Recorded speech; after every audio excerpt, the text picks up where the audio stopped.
Janganlah begini bunyinya, DBH dipangkas 50%. Kami harus menanggung jalan yang rusak ini. Lalu pusat bilang, kan ada impres jalan. Masa daerah semakin kaya sumber daya alamnya, dia dibikin semakin miskin gitu. Sekarang kondisinya daerah sudah semakin menyempit fiskalnya. Tentu kami membutuhkan sinergisitas yang tidak biasa di tengah kebijakan pusat yang juga sangat tidak biasa kepada daerah. Mengejar program ke berbagai kementerian, kaki saya ini rasanya ada berapa kilo berjalan, Pak.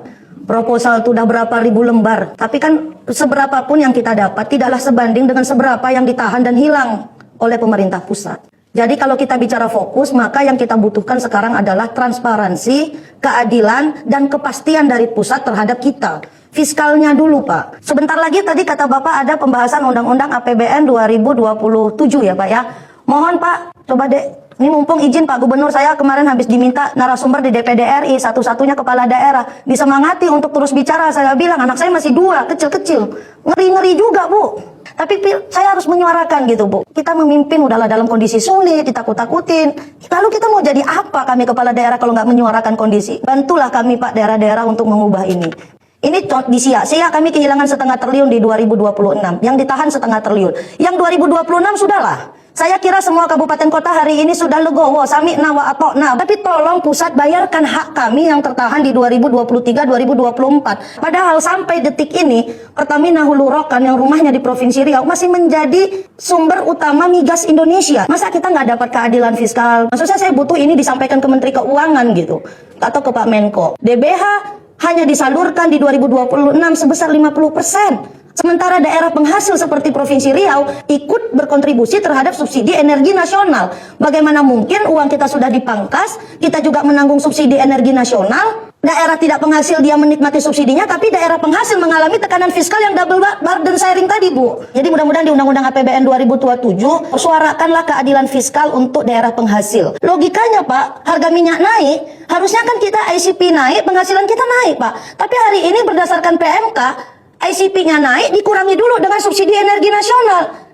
This is not fair, Pak. Bayangkan betapa indahnya kalau 13 anggota DPR RI asal Riau bersama seluruh kepala daerah menyuarakan keadilan fiskal.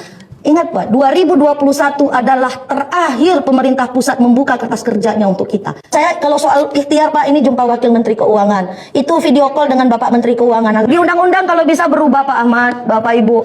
Kalau bisa yang pasal 10 ayat 1 ini, Pak, kami mohon, Bu. Janganlah begini bunyinya, DBH dipangkas 50%. Nah, kita ini daerah penghasil, jadi menjadi aneh, Bu. Masa daerah semakin kaya sumber daya alamnya, dia dibikin semakin miskin gitu. Lalu kita sudah dieksplorasi, tanah kita, hutan kita, laut kita, sungai kita, terus hasilnya dibawa, terus kita disuruh, lu cari PAD ya. Tanah yang mana lagi? Sungai yang mana lagi? Hutan yang mana lagi? Saya pun jujur izin, Bu, saya jadi bupati cuma ingin menyuarakan gitu, Bu. Yang saya suarakan juga bukan berarti kami tidak sami'na wa ata'na gitu. Nah ini, tanah, air, kekayaan alam terkandung di dalamnya dikuasai oleh negara dan dipergunakan sebesar-besarnya untuk kemakmuran rakyat. Pertanyaannya, apakah rakyat daerah penghasil sudah mendapatkan kemakmuran? Padahal negara, yang dimaksud dengan negara adalah pemerintah pusat dan pemerintah daerah. Tapi hari ini pemerintah daerah ditinggal, Bapak Ibu. Bapak Ibu anggota DPR RI yang kami hormati.